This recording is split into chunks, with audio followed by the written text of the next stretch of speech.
Okay, everyone. So we're now recording. So be careful. We want to make sure we keep that in mind as we do this class. I'm going to turn the computer profile over to Shayna here in just a second for her class. It is about 11:07, and if anybody adds after we get started, we'll go ahead and get them added in. She has a whole little lesson plan laid out for our 2 to 6-year-old class today for a snack cooking demo. And we'll also do a question and answer time in terms of snacks and what is great to kind of have on hand for kids now that they're home right now. If you want to go ahead, Tina, and we'll do introductions in just a second. I'm going to turn over the computer to you.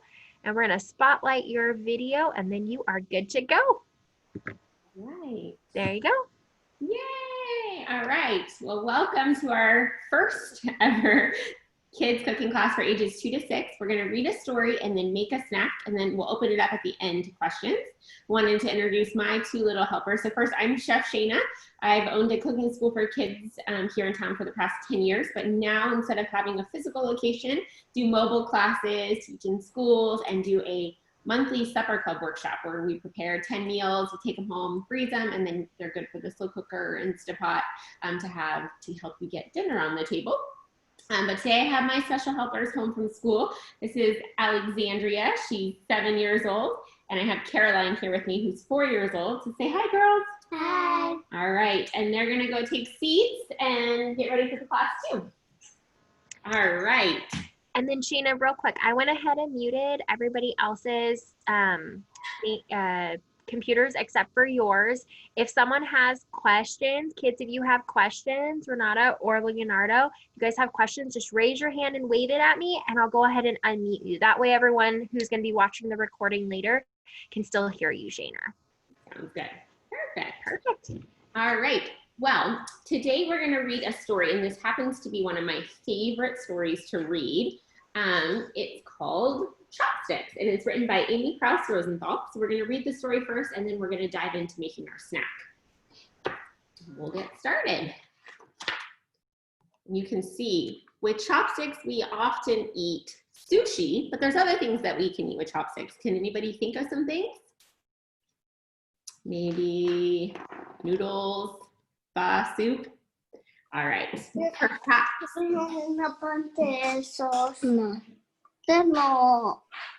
Okay. Okay. Maybe mute your line while we read the story, and then you can ask questions after. Sound good? Okay. Perhaps you've met chopsticks. They've been best friends forever. No one, skipped a page here. They go everywhere together. They do everything together. They're practically attached at the hip. No one can remember ever seeing them apart. Nope, says spoon. Nope, says fork. Never, says knife. Having mastered all the basic chopsticks moves, they were now learning some fancy new culinary tricks. And this requires lots of practice. And that's how it happened.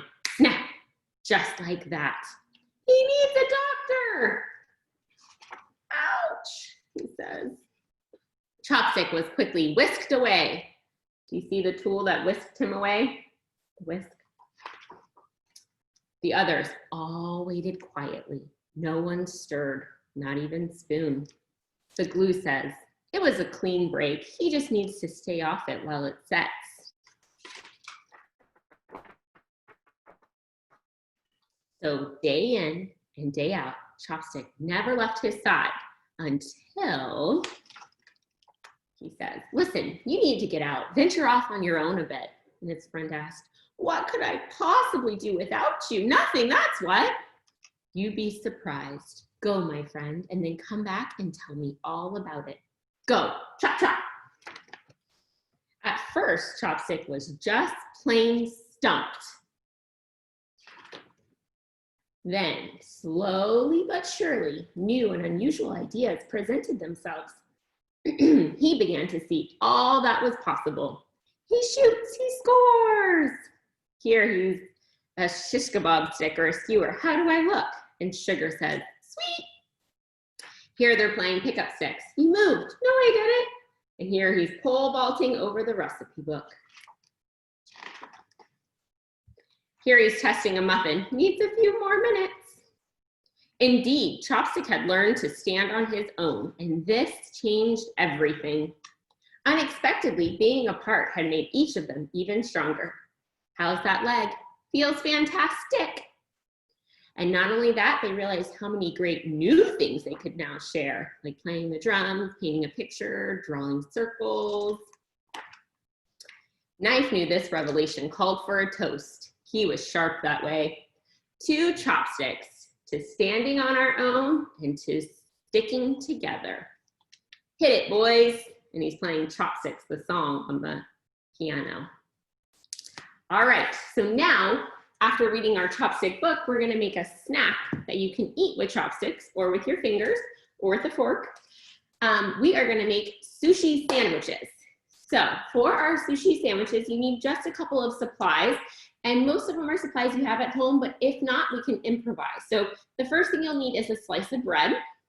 Then you're gonna need some deli meat, and I have turkey. I also have some salami, but if you have ham or roast beef, you could use that. We're gonna use some string cheese, but if you don't have string cheese, you could use cheddar cheese, you could use any kind of cheese that you might have in your fridge.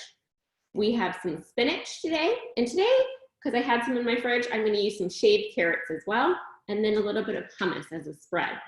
And you could also use other spreads as well, like mayonnaise or mustard. And I'm gonna show you some cooking tools, but we don't have to have these cooking tools. This recipe is great because we can use our imaginations instead of the cooking tools, and our hands can magically turn into our cooking tools. So let's start. The first thing you need is your slice of bread, and you can see it's about, mine is at least, almost an inch thick. We need to flatten it to be flat like a pancake or a piece of tortilla. And the tool that we would use to do this is a rolling pin, right?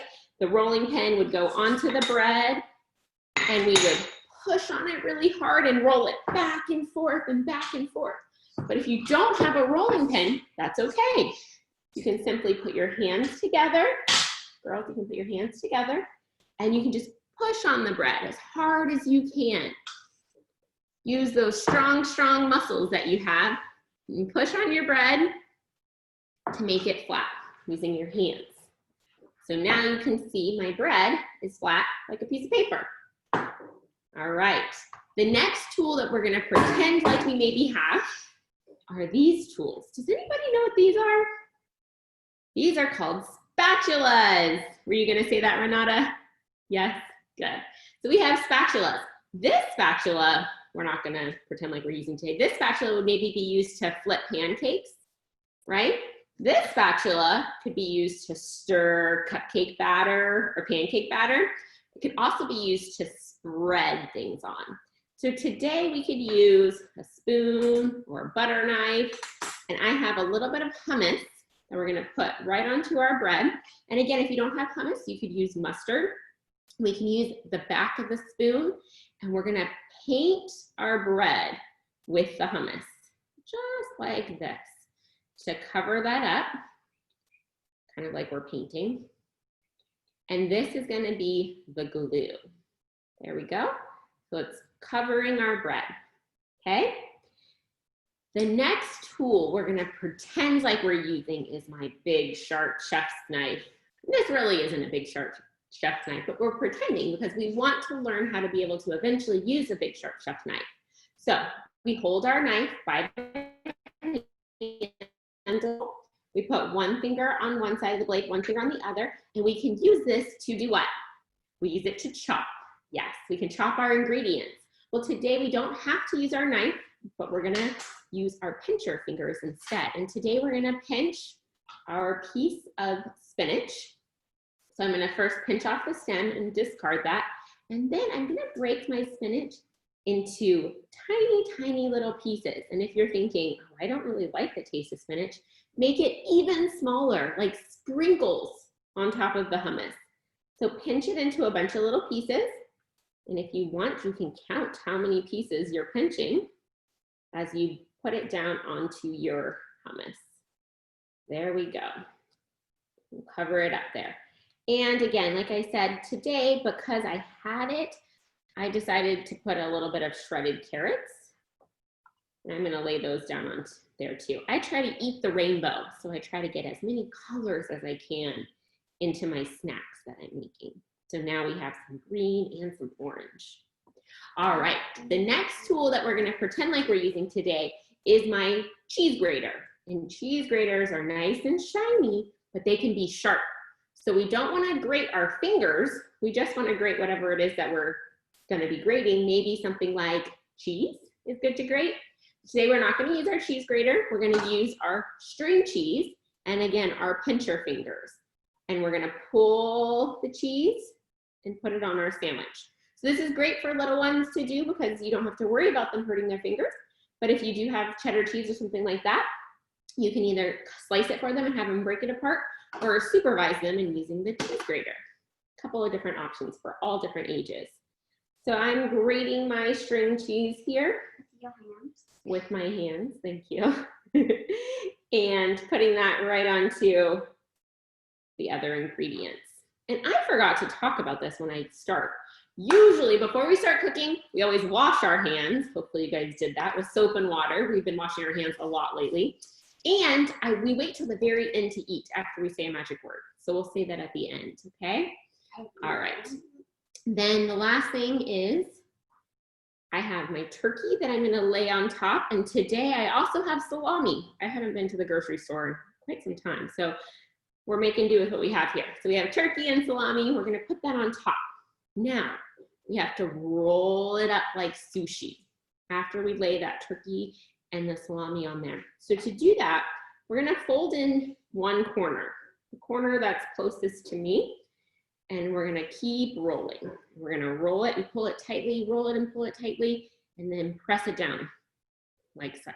So now I have a big log, or it looks like maybe a burrito, right? We'll put that down on our surface there. And this is where maybe mom or dad could help and cut it, or you can try cutting it. We're gonna slice it into we're gonna slice it 3 times and we'll see how many slices we get out of that. So I'm cutting it 1, 2, 3 times. And now I have 1, 2, 3, 4. 4 pieces of sushi. And typically when we have sushi, we eat it with chopsticks. What we just read about, our little friends, the chopsticks. So as you can see, I have some chopsticks here. They're wooden, and I didn't pull them apart yet. If you happen to have chopsticks at home, you can try this trick where you roll up the paper here, and then you slide it down in between there. And so now the chopsticks are still together, and all the kiddos have to do is pinch it together to practice picking something up. Or if you decide, break it apart, this is how we hold chopsticks. So you put your hand where you have a V. So you put your first chopstick between the thumb and the finger, and you kind of hold it like a pencil. You were gonna write, but you leave these fingers up instead of down. Then you can take your other chopstick and pinch it like that, and we can go like this. So the bottom chopstick is staying straight, the top one is moving up and down, up and down, up and down. And then you can pick it up and eat it. So the magic word we say before we eat our snacks is bon appetit. So once you have it rolled up and sliced, on the count of 3, we can say bon appetit, and then you get to eat. Are you ready? 1, 2, 3. Bon appetit. You may eat. You can see my girls are ready to eat too. All right, so now you have a fun little sushi snack. You can make it your own, add ingredients that you like to have, and enjoy. What questions do we have? Okay, I'm gonna unmute everyone so anyone can ask questions. Hang on one second. Okay, so everyone's unmuted, so if you have a question, feel free to ask. Shayna, I'm also gonna take you off the spotlight so we can see who's talking. Do you have a question, Leonardo or Renata? Yeah. No. No. How did it turn out? Can I see it? Can I see what you made? Enséñales cómo te quedó. Enséñaselo, mami. You're too busy eating. She's eating it. It's okay. You eat it, girl. I don't want to interrupt you. Enséñaselo, mami. Enséñale. ¿Así? This is the final. Oh, good job. That looks wonderful. And something that's always good to do after you cook is to clean up after yourselves and help mom clean up, right? Okay. Do the dishes, like Mr. Getman said on his Facebook last week. ¿Vas a enseñar también? And this is Leonardo's work. Good job, Leonardo. Now you can eat it. Buongiorno. Thank you. Yeah, no problem. Do you guys have any questions? No. Nope, you got it. Good. Awesome. Good. Well, Shayna, do you have any other suggestions? I know you mentioned at the beginning options that that if you don't have turkey or certain things. Any other snack suggestions for this age group that would be easy and quick to make? Maybe not tutorial wise today, but in terms of to give parents some significant thing or interesting things to make. I know I always forget that I make a sandwich, but the sushi idea is really good, especially with my little one in the house. So any others that tips or tricks that you have up your sleeve? Yeah, so what we do for snack time at my house is we always try to keep it on a schedule. That way it's not just grazing all day, I'm hungry, and we just keep eating, because that's easy to happen when we're home all day, right? The other thing is I let my kiddos kind of make charcuterie boards, or charcuterie boards as we call them. So we do try to pick a couple of different colors with fresh fruits and vegetables, maybe a protein, like at the beginning of the week on Mondays, I usually make a batch of hard-boiled eggs to have that already done. Peanut butter is always great. So we do apple slices with peanut butter, or even tortillas with peanut butter. We similarly to this like to do a tortilla with peanut butter, some banana, and a little bit of honey and cinnamon, and roll that up to have a little like banana sushi, if you will. That's always a good one. Yeah.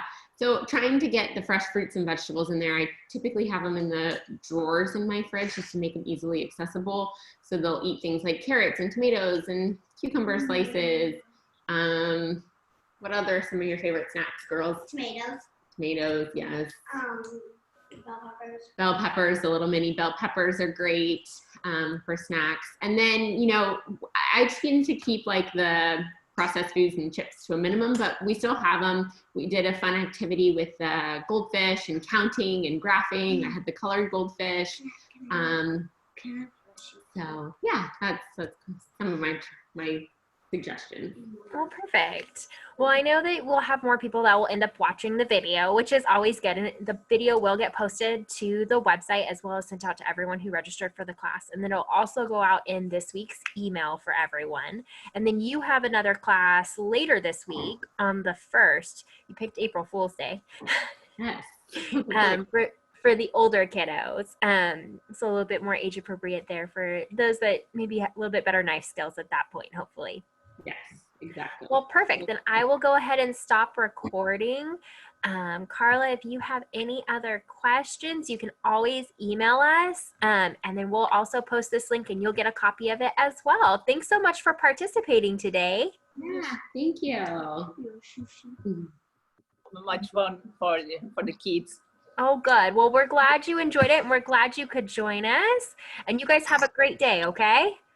Thank you. I have a question. Is that possible that we can get the materials that we're gonna use for the next class? Yes. So we're slowly working on how early we can send them out. Zoom's allowing us to send things out earlier. So for the next class, you'll get an email either this afternoon or first thing tomorrow morning for Wednesday morning's class for the older kids.